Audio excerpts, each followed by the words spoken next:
Good morning, everyone, and welcome to Queensland State Archives.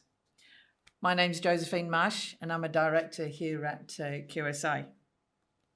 First up, I would like to acknowledge the traditional owners of the land on which we meet today, the Yagara and other nations and clans who share this land. I'd also like to pay my respects to their elders past and present, and other Aboriginal and Torres Strait Islander peoples with us today, either in person or online. As the State Archives is a place for learning, I also recognise the continuing role of Aboriginal and Torres Strait Islander peoples as knowledge keepers, who have their own keeping places. And I'd like to introduce you to our speaker today, Des Crump. Des is from the Gamilaroi Nation of Southwest Queensland, and he's got a background in education and language research, and we are so fortunate to have him here working with us at Queensland State Archives as our Indigenous Languages Project Officer. And he's really increased our knowledge about the collection and increased our knowledge about the records that we hold here. For over 20 years, Des has been working with elders, traditional custodians and language workers to support language and teaching and traditional language revival across Queensland. So please can you give Des a very warm welcome. Thanks very much, Josephine. I'd also like to acknowledge and pay respect to the traditional custodians. So in my language, Yiladu Yagara, Danwara Nyani, Wallaby. That means today we stand on the country of Yagara, and also acknowledge the other clans and other groups who also share this space. In my language, to introduce myself, Yamagara Nindali, Des Crumpnaya, Murriguia, Durambandidi, Gorigwale Gomeroi, Gorigwale Budgetine.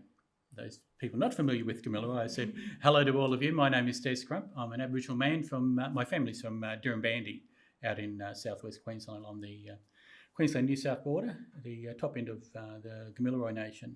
And I said I was speaking Gamilaroi, which is my grandmother's language. Unfortunately, I didn't grow up with language. My nana passed 2 weeks before I was born, and the other factor in there, and part of the truth-telling and the healing that a lot of Aboriginal Torres Strait Islander people are going through, at the age of 9, my nana's older brother and sister were taken away, not as part of the stolen generation. They were a little bit older, working age, 14, 17, going from one property to the next. And unfortunately, in those times, they didn't have a permit.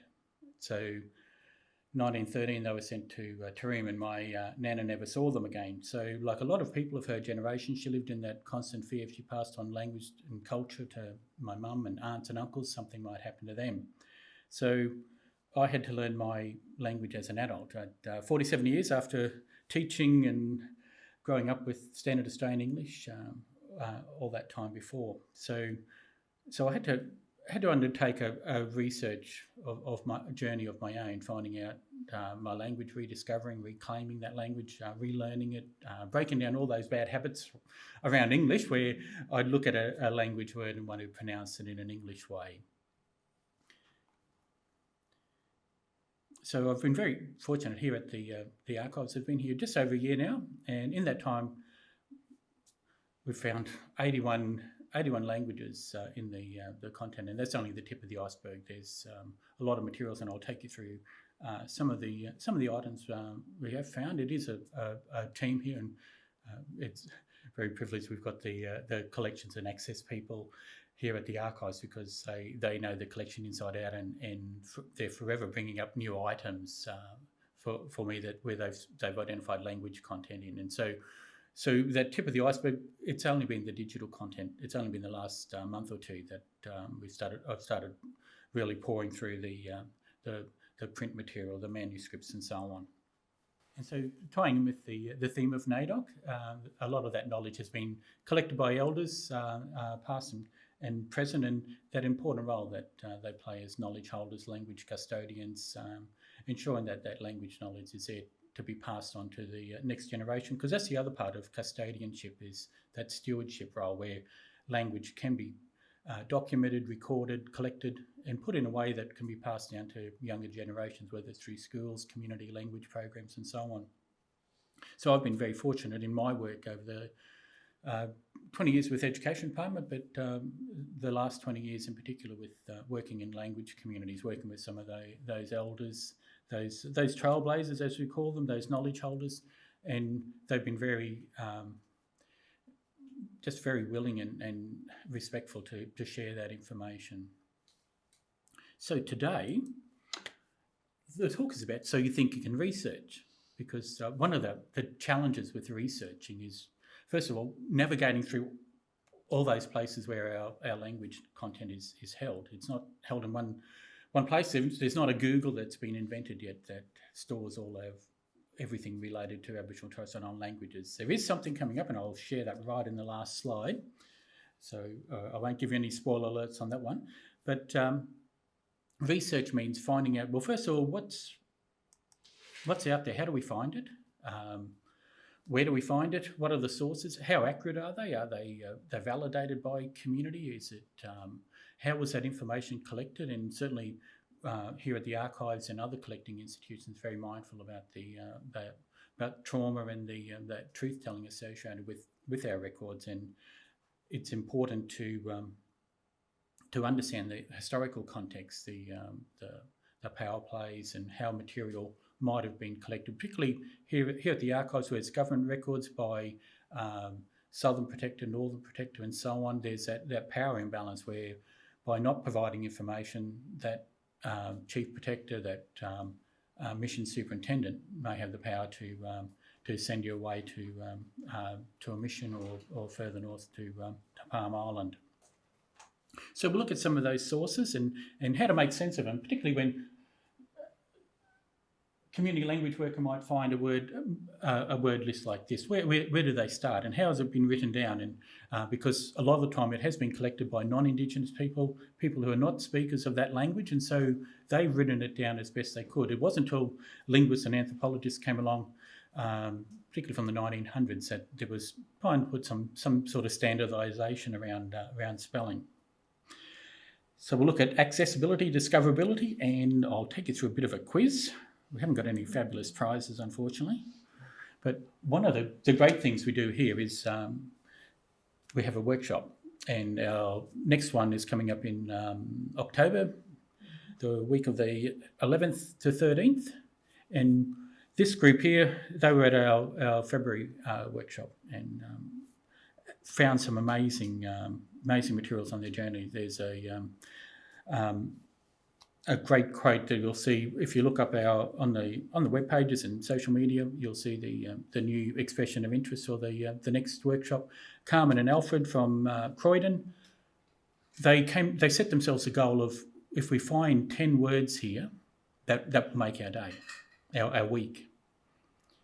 In the collections here, tucked away, collected by a surveyor in 1896 who was working for the Queensland government at the time, based at Croydon for only about 9-10 months. And in that time, he's documented just over 200 words from the Tagalaka language. That's the first and one of the few written records of that language. So that's how valuable the materials are and how valuable it is and important for community to be able to access those records, discover them, make sense of them, put them in a way that they can take them back. So they were faced with bit like that word list before, where it's written down by the surveyor the way he's heard it, and so straight away they got onto their community linguist up in Cairns, who's been working with them to say, well, Cassie, can you give us an idea of how do we pronounce these words? What's this word? How's it really pronounced? Because we're wanting to make sure that we pronounce it in the right way that our elders and our old people use it as well. So when it comes to language revitalisation, you have to collect all the materials around your language. So that's community knowledge, which is very important. One of the things we've talked about at the workshops is the social memory, because even though a community member may say, oh, well, we don't know any language, we didn't grow up with language, there's that memory. And I've had the pleasure of seeing it in person at workshops that we've run, and all of a sudden, once people start seeing words written down or hearing those words, all of a sudden that social memory kicks in and they start thinking, oh, hang on, my nana used to use that word, or my great uncle used that word, but he used it in a slightly different way. And so all of a sudden that knowledge is coming back. So that community knowledge is very important, alongside the written materials, the published materials, original materials, some of the journals. Going back to the earliest possible records is often a good place to start, because there hasn't been that over influence from English and other sources, and so it's getting back to that authentic source of language. And certainly sound recordings, we don't have too many here at the archives. There's some video recordings where there's some language content on them, but sound recordings, a lot of that is held at places like IATSIS, and I'll share some of that. To give you an idea, some of the records here at the archives, and they're certainly a lot different to my work at the State Library, where there's a completely different catalogue, and each of the different collecting institutions have different catalogues, different ways of identifying and describing the content. Here it's generally described at that upper level by the agency or the department that's collected it. So some of these quirky sources, so we've got Aboriginal place name research files. There's quite a lot of material on place names here. Nova, my colleague, has brought in 4 or 5 boxes the other week. There's probably 12,000 words in there. Sometimes the language is identified, sometimes it isn't, and so it means going through and analysing and looking at, okay, well, if it's from that area, what's the likelihood of it being a local language? There's forestry, lands department. One of our previous workshops last year, there was a document collected by Gresty, who worked for the forestry department. It was talking about the Aboriginal history and plants and other information from the Numinbah Valley up the Gold Coast hinterland. Roy, one of the workshop participants, he was familiar with Gresty's work and said, "Oh yeah, I've seen that article. It was published in the Queensland Geographical Journal, so on, back in the 1920s. I've got a copy of that." And I said, "Yeah, but that's the published copy. It's about 15, 20 pages. So most of the articles in the Geographical Journal, they had that word limit. The document here, the original material, was 35 pages. And a lot of the handwritten notes, there was material there that he hadn't seen before. There's notes about every waterfall on Springbrook Mountain and the traditional name, the origin of that name, so really rich cultural information. So that's the sort of valuable material there. It's just the challenge is finding it, going through the catalogue and that's what we'll go through later. So a whole range of materials there, a lot of correspondence material. The Home Secretary's Office, going right back to pre-1859, the Colonial Secretary records, and that office managed a lot of the Aboriginal and Torres Strait Islander matters, and every so often there's language and other information documented in there as well. Now, I mentioned there's not one place, so we've got the archives. That's one valuable place to start researching languages here in Queensland. IATSIS is probably the main collecting institution Australia-wide for Aboriginal and Torres Strait Islander language content. State Library of Queensland, certainly in my role there over the 12 years, we've identified just over 3,000 items that have language content. That represents 384 languages, 80 of them from Queensland, the other 300 from other parts of Australia that somehow ended up in the State Library. So same as here, whilst I've identified at the moment 81 Queensland languages, there's about another 30 plus Queensland or non-Queensland languages, but I'll wait till after State of Origin before I start looking at New South Wales and Victorian language, because I will document it and then also identify our colleagues in other states to pass it on so that they can distribute that information to community. Because that's the thing. It's not just finding information here that can help Queensland language communities, but also looking at other organisations, but also community language workers as well.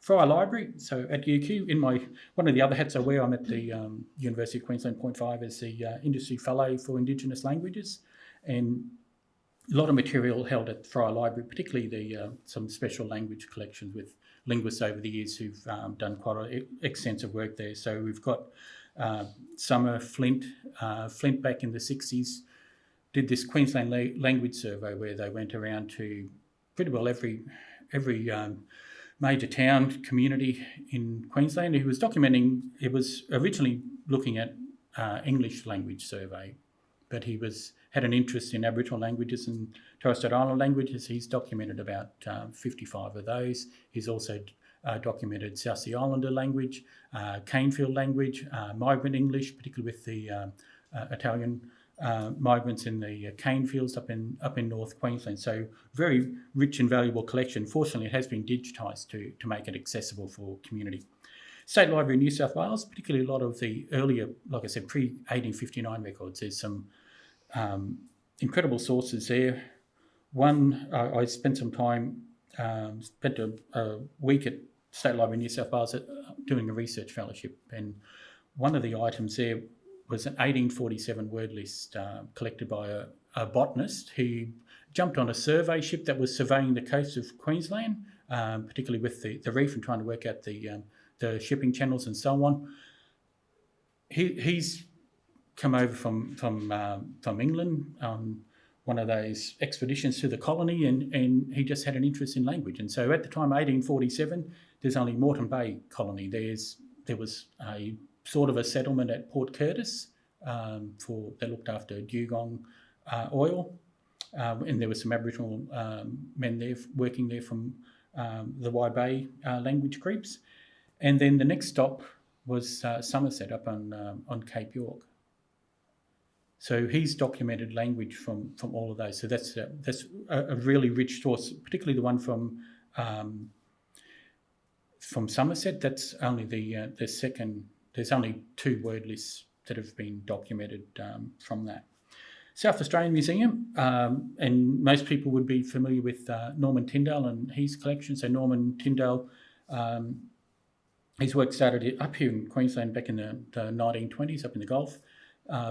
Most well known for his map, but he's documented a lot of language content, and the map was his way of trying to identify or highlight there's this diversity of languages across Australia, so 750 plus languages and dialects, and he's tried to not only identify those but also the areas that they worked in, because there wasn't any sort of real clear boundaries, like even though a lot of people look at those lines in the map, the boundaries tended to be the river systems, the drainage, and the mountain systems and so on. There wasn't any straight line or anything like that.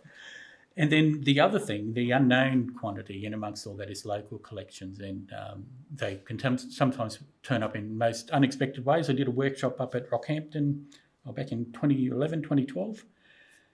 This young bloke there, he said it was from Nuri language, and I've only seen one other record of Nuri language that was written down, and he was telling me about a word list that his grandmother wrote down from her mother.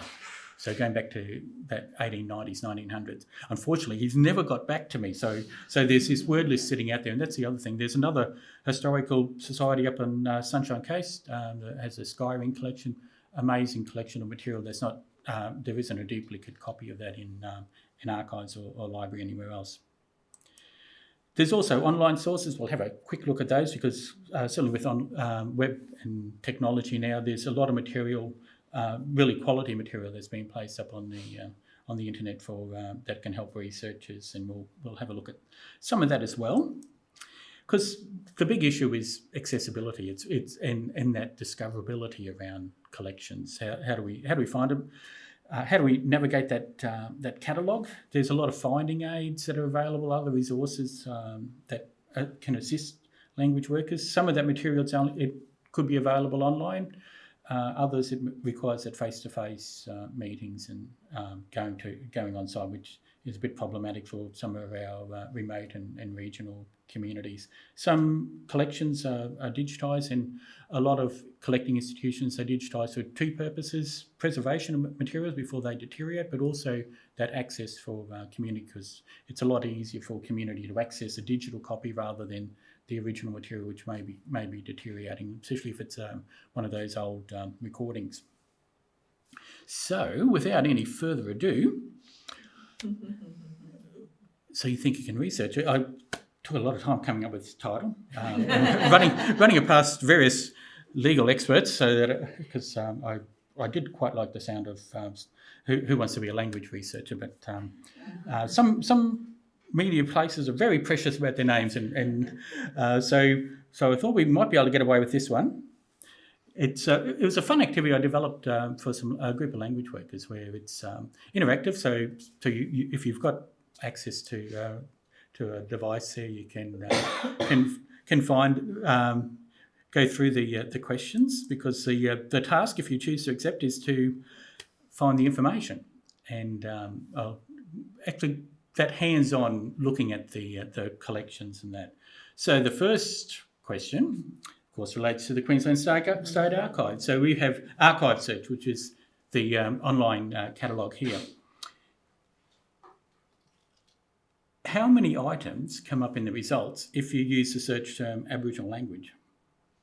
There's also a bonus question if you wanted to narrow it down to one specific language. So Miriam Mer up in the Eastern Torres Strait Islands, based around Arab and Mer Island.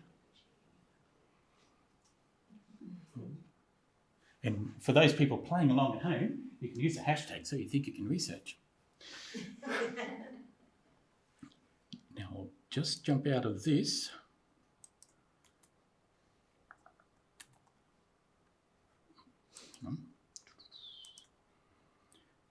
Here's one I prepared earlier. So we've got Archive Search, and one of the things that I should point out, there is that sensitivity warning for Aboriginal and Torres Strait Islander people, because when it comes to research,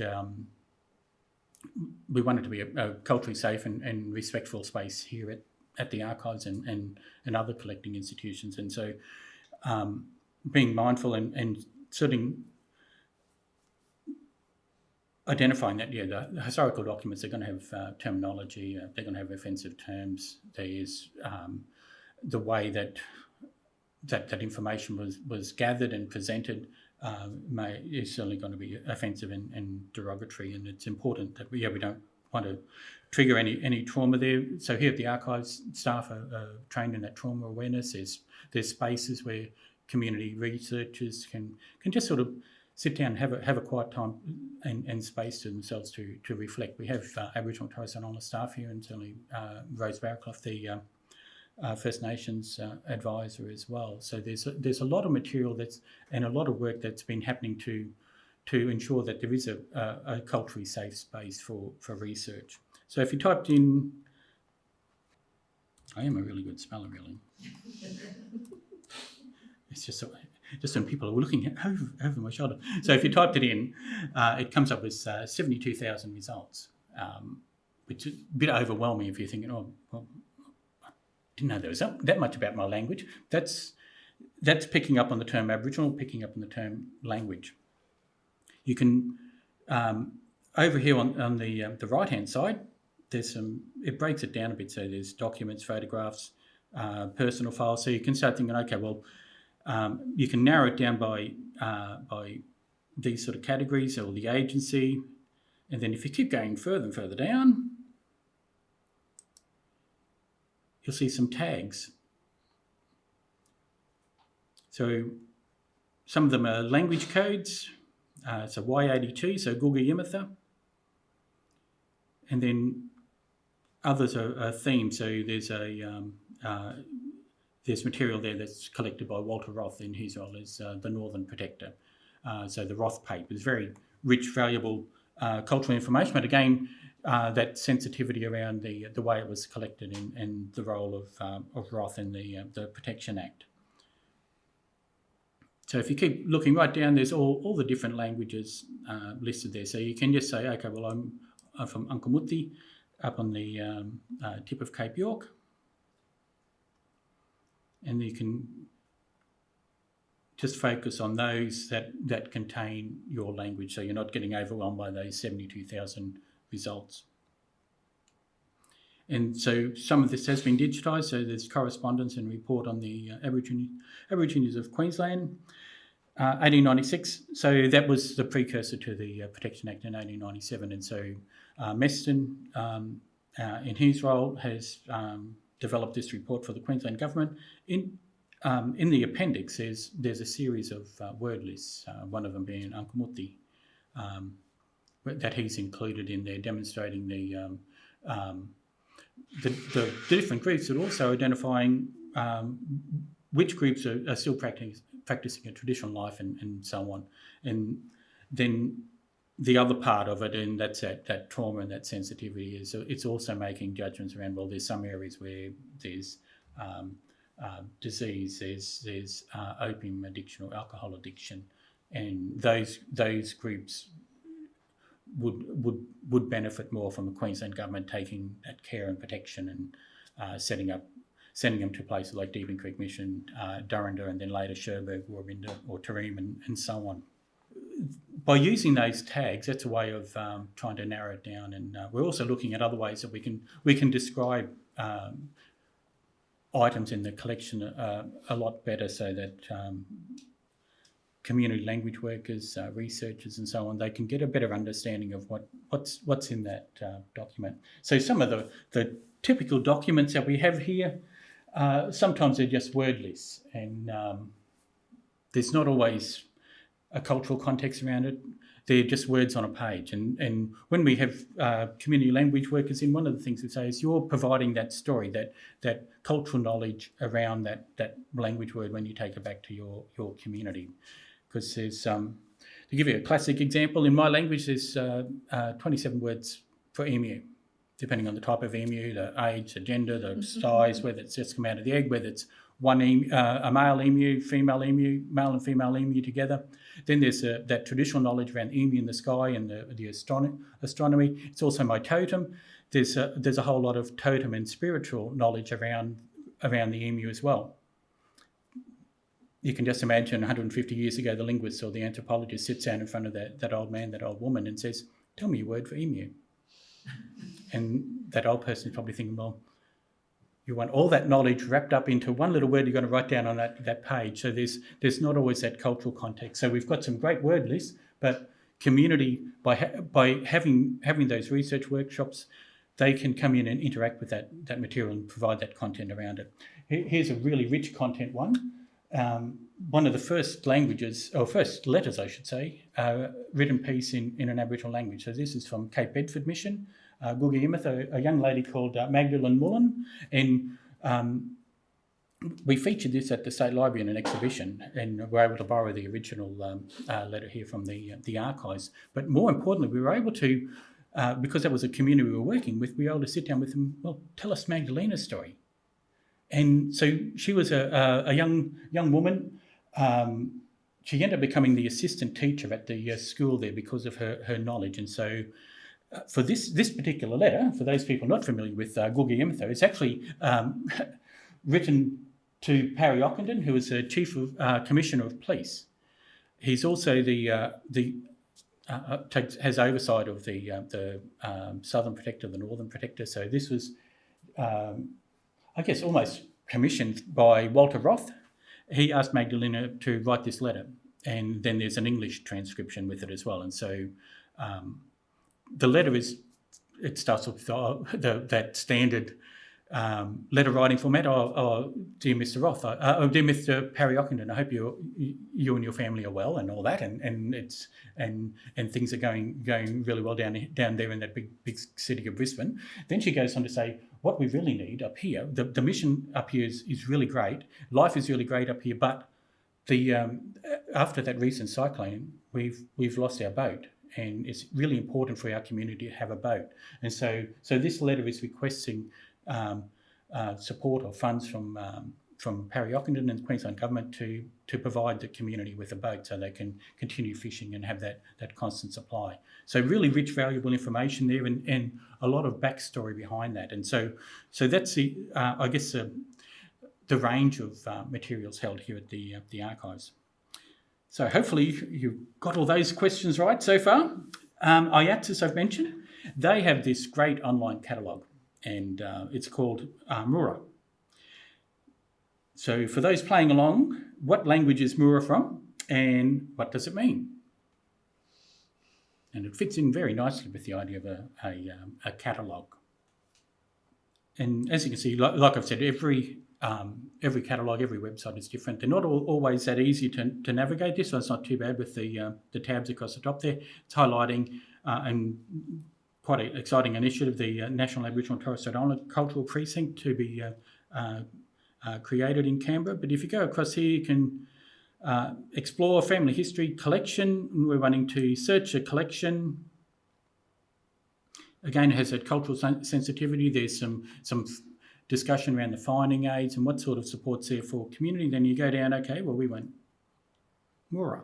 So Mura is a Ngunnawal word meaning pathway. And so if you go to the Mura, then it comes up with, you can type in,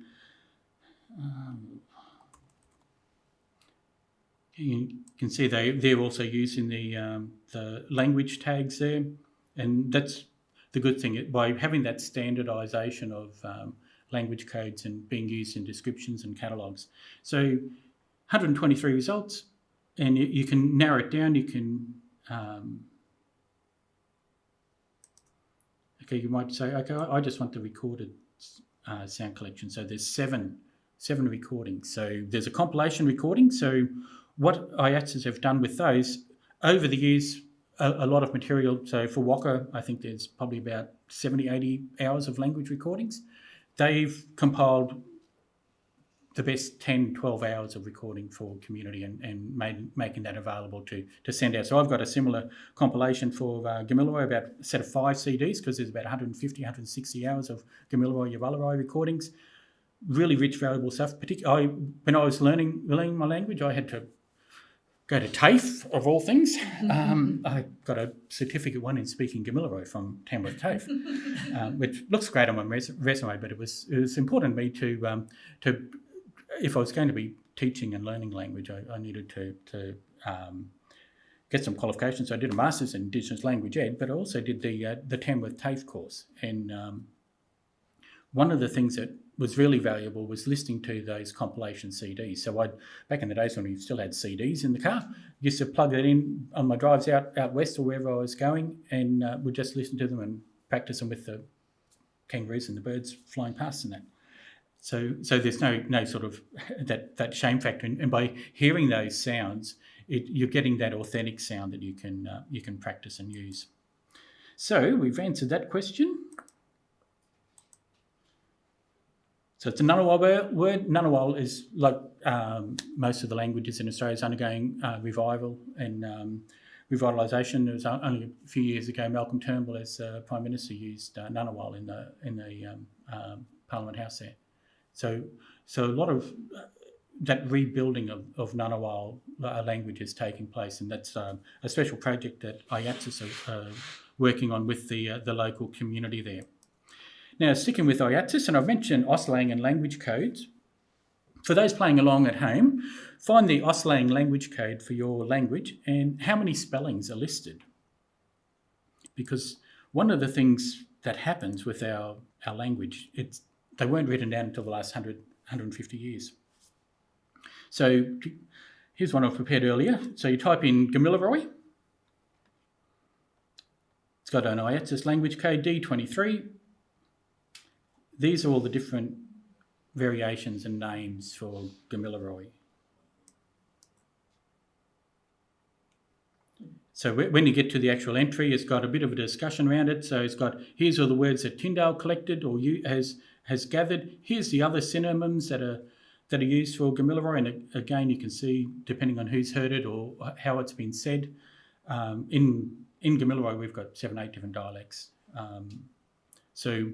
So some of these that are listed there are dialects, some are sister languages and so on. Like they even got here Wiradjuri, because obviously it might have been someone who spoke in that southern range of Gamilaroi and spoke some Wiradjuri in there as well. And then it's got a comment. So Gomel means no, Are means to have. So Gomeroi means, the people who say no. So same as Yugambeh, Yugam word for no, so they're the people who say no. Waka means no. So there's, in linguistic terms, they talk about some of those languages where it's a no language, where it's the name of the language is based on their word for no. So then it's got lists of references, so you can see there's quite extensive written material around on Gamilaroi. It's got where it was spoken, the links, and so again you can link directly to the Mura catalogue. You can go to the AusBib, Trove, and then it's got the other thing that they've added just recently is some of the social media, digital stories and so on relating to Gamilaroi. So there's this great one here, This Weekend with Pop. That was a project done by the State Library in New South Wales in different languages. And then it talks about programs, and then when it comes to language revival, this gives you an idea of the, I guess, the importance or the urgency around language revival and bringing community into these. And I better speed along, I just noticed time. So back in 75, when Oates did a linguistic survey, she was saying there was no fluent speakers of Gamilaroi. By 2004, they say there's a few, because after in that time, back in the 90s, there was Uncle Ted Fields, Uncle Fred Rees. They lived about 3 or 4 hours apart. One was in Walgett, one was in Tamworth. So every month they would bring them together so that they would have someone to talk to, and particularly talk to in language and record that, document that. That was the basis for a lot of the Gamilaroi language programs now, the dictionaries, the songbooks. They've got Gamilaroi taught right through from prep to year 12 as a HSC, certificate 1 and 2 level courses now at TAFE. So quite a range there. So in that space of time there, from 75 to present day, they estimate there's somewhere around 500 people speaking language.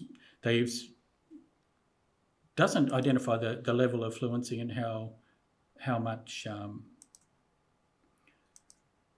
language is being spoken by that person. So we've answered that one, and so there's a screenshot of Gamilaroi. State Library of Queensland, so I worked there for 12 years. The language tags, how it came about, and you saw with that previous slide all the different spellings. We had a group there from North Queensland, and they said, "Oh, Des, you haven't got much on durable language." And I said, "Oh, yeah, we've got a few things out for you here." And they said, "Oh, I can't find any of Uncle Ernie's stuff." And I said, "Oh, yep, well, I know Uncle Ernie pretty well, worked with him in education. I know we've got his stuff there." Then I thought, hang on, how have you spelled durable? Because unless they spelled durable in 7 different ways, they didn't find the 47 items that I had out on the desk for them. So I thought there must be an easier way. We don't want community to come in and have to pass a spelling test to access records or to make manoeuvre their way through the catalogue. So I thought, well, we'll put in these language tags. So the task was to find how many language tags were with Hayrat Barlow. Hayrat Barlow gives you an idea of the nature of people collecting language. Was the daughter of, or wife of a pastoralist. So 1865, her family have taken up the property called Warkin out near present-day Yulba. She's documented 21 languages. For some of those languages, that's the only written record for that language.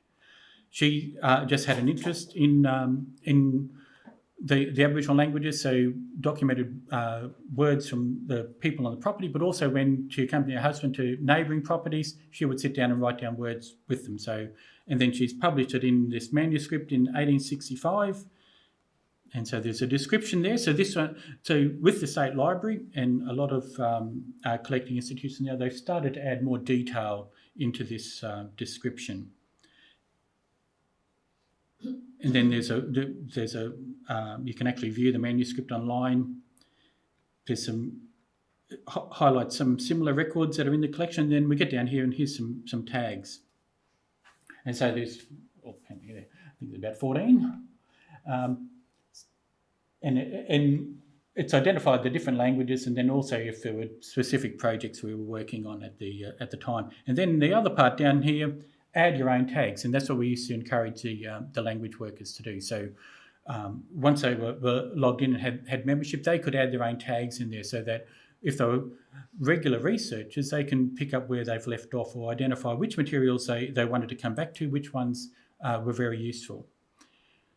So for our library, Oodgeroo Noonuccal has papers there. And this is a classic example of there's not one place where you can go, even if it's one person who's collected this material. So some of Oodgeroo material is held at the university. There's some at the State Library. There's also some in IATSIS, and there's a little bit down in Adelaide. So if you're from Stradbroke Island and wanting to collate all the material around Oodgeroo and her work, you'd have to go to all those different sites. Now I'll just cheat here, and we won't go through for those playing along at home. So the scope and content. So it's poetry, prose, speeches, reports, correspondence, and so on. So there's a lot of material there. Some of it has language content. It's more that social history side of things. And so U Giroux, as well as being a poet and writer, activist, had a very rich, diverse collection of materials there. One thing that has been developed to help community find materials is National Library in Trove is an excellent resource. It's it is huge. If you typed in Gamilaroi, for example, you'd bring up everything. There's houses down in Sydney on the North Shore named Kamilaroi, so it comes up in well, it's not really what I'm after. There's a Kamilaroi station up in the Gulf near Normanton. That's not what I'm after. I'm after language. So Wandin is this portal that First Languages Australia developed, and this is what it looks like. It's I'll show you a better slide. It's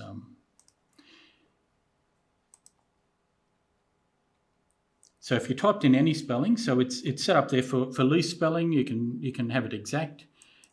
You can check the names, and it'll come up with the codes, and then it'll also come up with other variations here. So if someone entered in those other language names there, it'll come up with those. And then if you click on that, okay, well, this is what I'm after, E3, search Trove, and it'll come up with all the materials on Trove. So there's 3 pages of material. So some of it's really rich material, some like word lists, there's linguistic studies and so on. There's some the sacred ceremonial business there. So there's a lot of rich material that can be found. And so First Languages, they've got a range of projects. So they're a peak advocacy body for languages right across Australia. So there's a whole range of resources you can click onto. So education portal, teaching and learning with pictures. There's a First Languages skills register. So if Community Language Week is saying, well, I really need to find a linguist or someone who can help with transcription. So they click on that, it comes up with, here's a list of transcribers and that, and how to contact them. There's community language planning. There's Gambay, the language map, and we'll have a quick look at that because that's one of the upcoming questions. So you go to the map, and all those little dots on that map represent a language. So you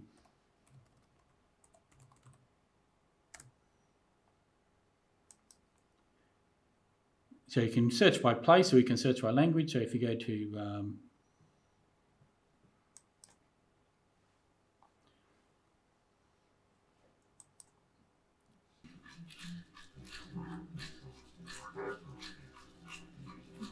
so the students from Bloomfield State School performing the Marangami song in Kukuyalanji.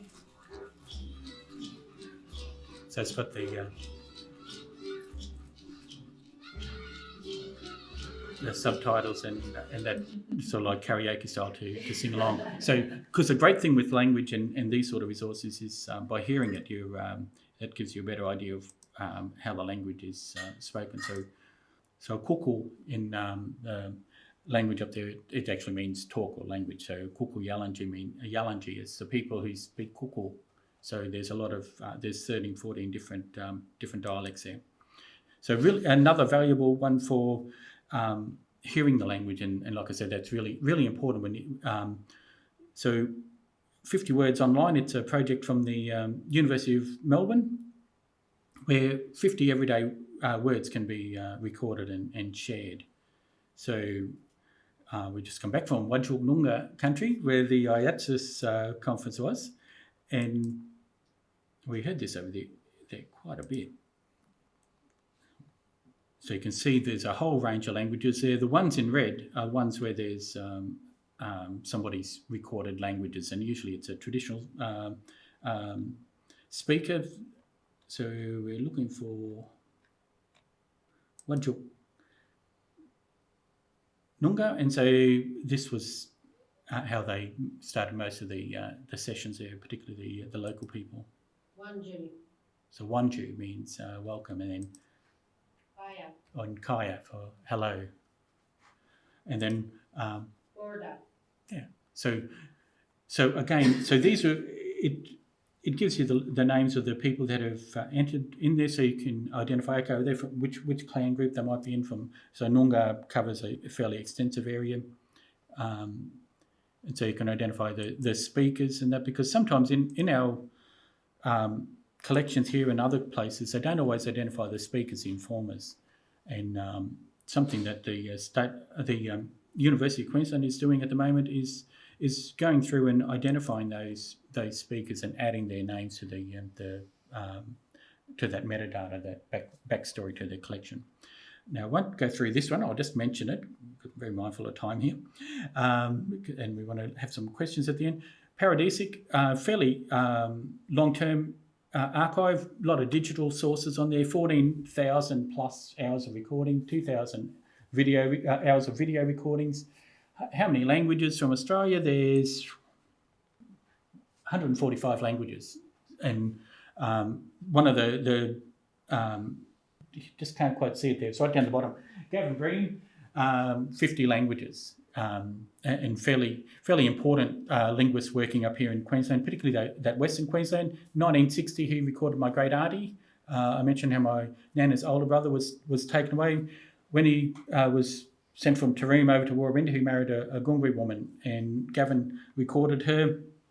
She spoke 5 languages, even though she'd been moved away from country for over 30 years. And that's the strength of our elders, that knowledge, how she was still able to retain all that language. So she spoke her mother's language, Gungri, father's language, which was Cooma, going back towards Mbolan to Cunnamulla, Mudigan and Bidra, neighbouring languages. And then when she married Uncle Rowley, she taught herself Gamilaroi, as you do. So you can have a conversation with your husband.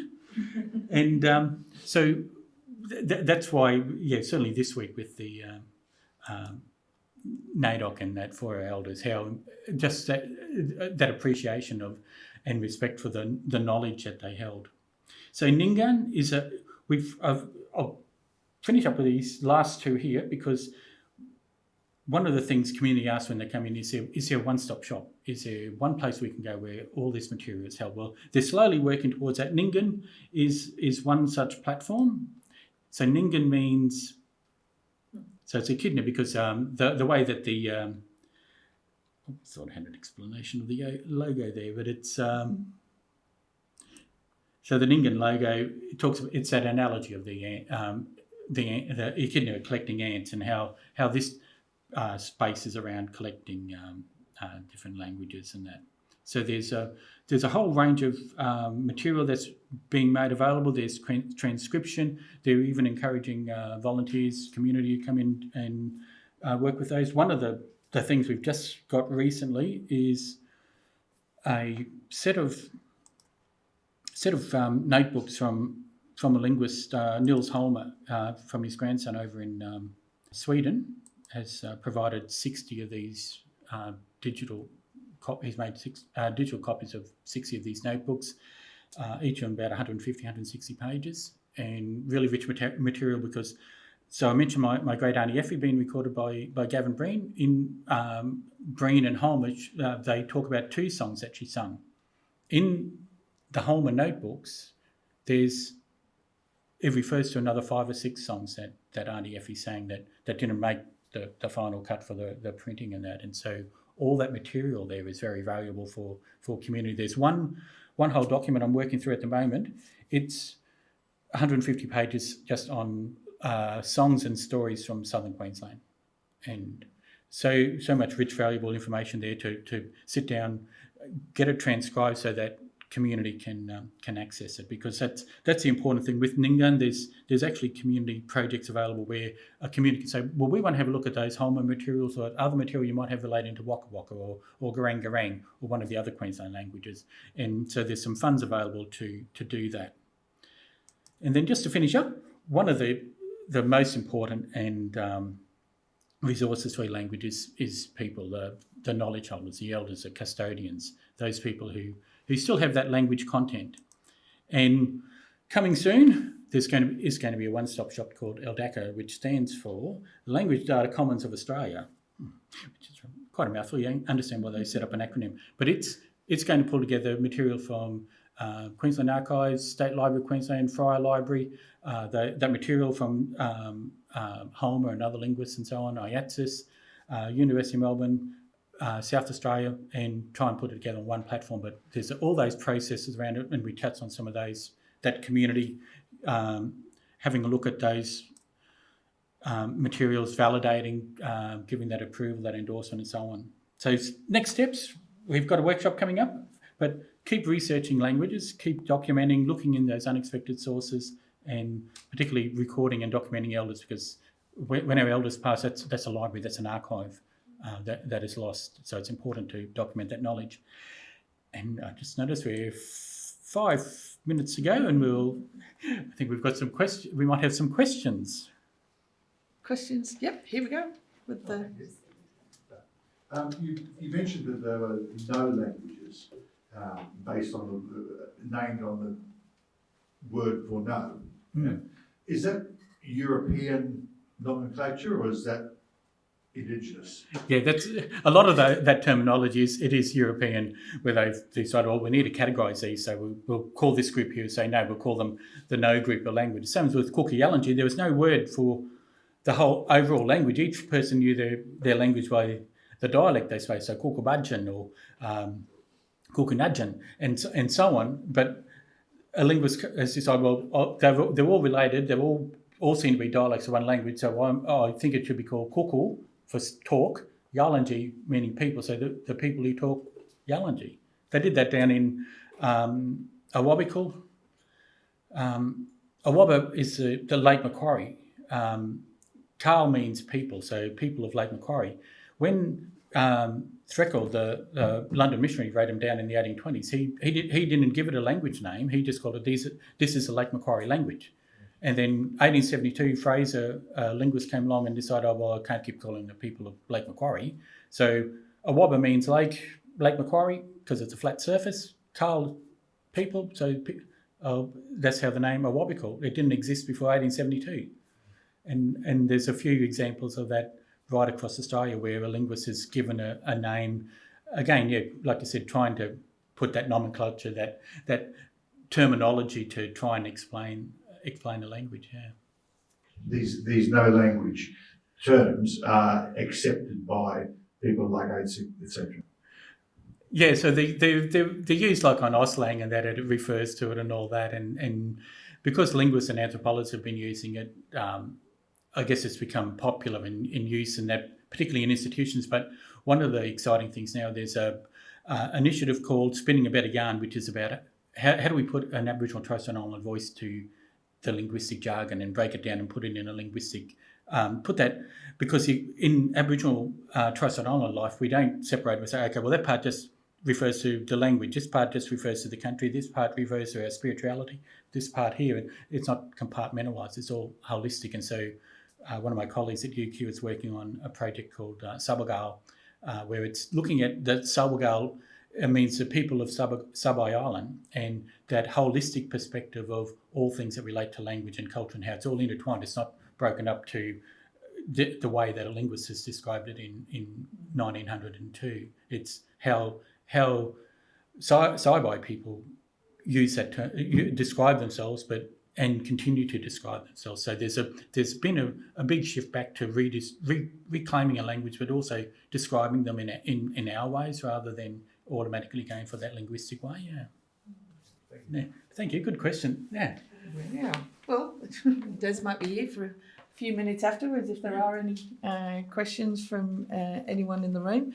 But thanks, Des. What a fabulous presentation. It just opens your eyes to the wealth of language, but also the wealth of records that QSA holds that can help on this journey. And yeah, such a great celebration in NAIDOC Week. But please, can we give Des a warm round of applause for his presentation today? And thank you to everyone that came along today, and for those of you online. It will be available afterwards. As again, you can go back, and when you want to have a look at some of those resources, I'm going to go back and play now and see what I can find. But those resources you'll be able to go and have a play with. So thank you very much for coming along today, and enjoy the rest of your day. So thank you very much.